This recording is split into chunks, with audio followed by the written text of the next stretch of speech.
très contente que Saint-Nazaire, la médiathèque, ait voulu cette exposition parce qu'on a envie de faire connaître Viviane Maier. J'ai trouvé que c'était un projet intéressant parce que Viviane Maier était aussi en relation avec une autre photographe originaire toujours des Alpes, Jeanne Bertrand. Et Jeanne Bertrand était à la fois photographe, à la fois sculptrice et a travaillé avec Vanderbilt, la famille Vanderbilt, et avec la sculptrice qui est l'auteur, enfin l'artiste qui a fait l'œuvre que les Américains ont offert à la ville de Saint-Nazaire. Viviane s'est passionnée pour la photo dès l'âge de 20 ans, puisque quand elle vient dans le Champsaur en 1950, elle fait déjà énormément de photos. Et après, elle fait des photos tout au long de sa vie. Il est difficile de qualifier son œuvre parce qu'elle n'a pas choisi un thème. Elle s'est intéressée à tous les thèmes de la photo. Donc elle fait des portraits, elle fait des paysages, elle fait des photos de rue.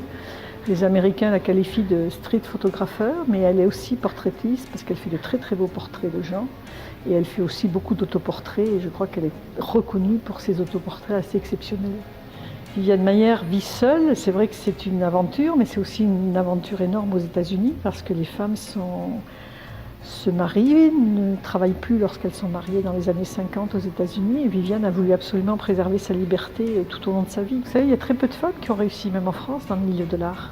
J'invite tous les gens qui aiment la photo à venir découvrir l'œuvre de Viviane Maier, qui est quand même une œuvre assez exceptionnelle pour une femme à cette époque-là.